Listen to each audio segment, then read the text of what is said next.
Students అందరికీ నమస్కారం. గుమ్మడి study circle, నేను మీ విద్యాసాగర్ గుమ్మడి.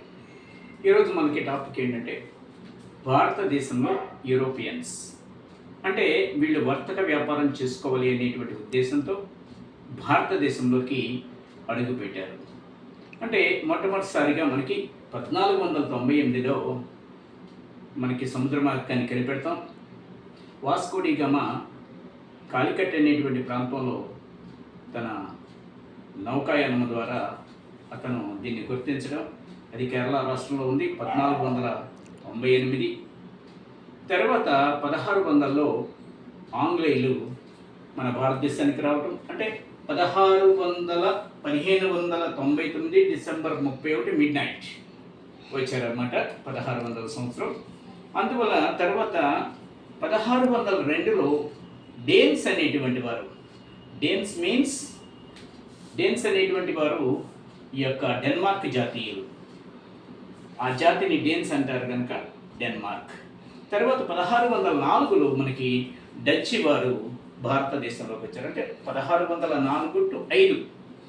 అందువల్ల ఫ్రెంచ్ వాళ్ళు వచ్చేటప్పటికి లాస్ట్గా 1664 మన భారతదేశంలోకి ఆఖరిగా వచ్చినటువంటి వారు. వీరి ఉద్దేశం ఏంటంటే, ముందు ఈ యొక్క భారతదేశంలో సిరి సంపదలు ఎక్కువ ఉన్నాయని, వీటిని ఇక్కడ వర్తక వ్యాపారం చేసుకోవాలని, కంపెనీలు పెట్టాలి అనేటువంటి ఆలోచనతో మాత్రం వచ్చి, తరువాత యుద్ధాలు చేసి భారతదేశంలో ఉన్నటువంటి రాజుల మధ్య, జమీందారుల మధ్య అనైక్యత ఉండటం వల్ల, దానివల్ల యుద్ధాలు చేసుకుని రాజ్యాన్ని కోల్పోవడం జరిగింది.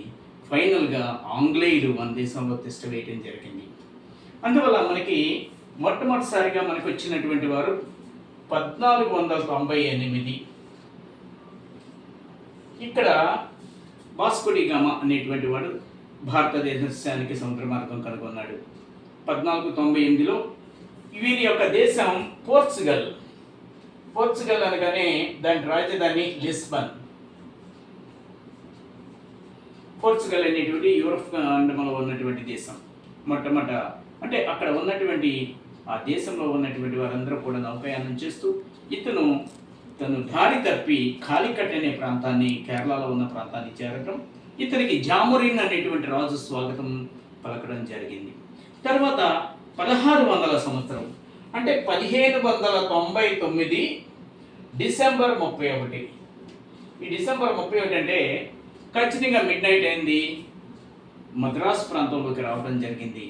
అందువల్ల వీరు 1600 సంవత్సరంలో ఆంగ్లేయులు లేదా బ్రిటిష్ వారు, వీరు east India company of English అని అంటారు. అందువల్ల ఏ దేశానికి సంబంధించి అయినా కూడా వీరు ఈస్ట్ ఇండియా కంపెనీ అనేటువంటిదే తూర్పు ఇండియా వర్తక సంఘం అంటాం, పక్కన ఆ దేశానికి సంబంధించి పేరు పెట్టుకునేవారు. ఆ విధంగా ఆంగ్లేయులు మన దేశంలో 1600 సంవత్సరంలో వస్తడం జరిగింది. డేన్స్ అంటే డెన్మార్క్ జాతిని డేన్స్ అంటారు. ఆ డేన్స్ అనేటువంటి జాతి మరి డెన్మార్క్ జాతీయులు అన్నమాట. డెన్మార్క్ దేశంలో డేన్స్ అంటారు. వారు డెన్మార్క్ రాజధాని కోపెన్హాగన్.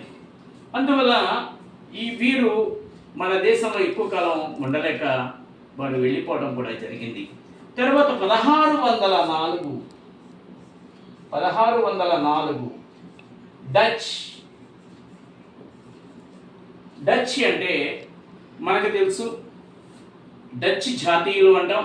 ఈ డచ్ అంటే మనకి 2 పేర్లతో పిలువబడేటువంటి దేశం, హాలాండ్ ఆర్ నెదర్లాండ్స్. దీనికి సంబంధించినటువంటి వీరు డచ్ జాతిగా పిలువబడతారు. ఈ డచ్ అనేటువంటి వారు మన దేశంలో 1604లో వ్యాపారం చేయటకు వచ్చారు. అందువల్ల ఈ యొక్క హాలాండ్ అంటే, హాలాండ్ అన్నా కానీ మనకి ఇంకొక పేరు చెప్పాను మీకు, రాజధాని స్టాక్హోమ్. అందువల్ల వీరు యూరోప్ ఖండాల నుంచి వచ్చి మన దేశంలో వ్యాపారం చేసుకోవడం జరిగింది. తర్వాత ఆఖరిసారిగా వచ్చినటువంటి వారు 1664 ఫ్రెంచ్ అనేటువంటి వారు మన దేశంలో వ్యాపారం చేసుకోవడానికి వచ్చారు. తర్వాత వీరు యుద్ధాలు చేసుకుంటూ ఒకరి మీద ఒకరు దాడులు చేసి భారతదేశంలో వివిధ ప్రాంతాల్లో సెటిల్ అయ్యి వారి యొక్క ఉద్దేశాన్ని తెలియజేశారు.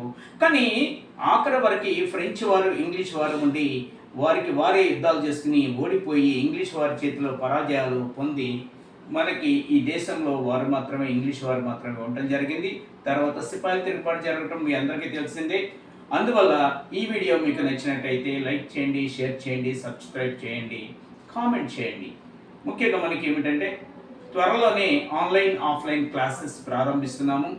మచిలీపట్నానికి దగ్గరలో ఉన్నటువంటి ప్రాంతవాసులకు, స్టూడెంట్స్కి అందరికీ కూడా తెలియజేసేది ఏమిటంటే మరి రెగ్యులర్ క్లాసెస్ మచిలీపట్నంలో మేము ఏర్పాటు చేస్తున్నాము. గమనించవలసిందిగా కోరుతున్నాము. గుమ్మడి స్టడీ సర్కిల్, నేను మీ విద్యాసాగర్ గుమ్మడి.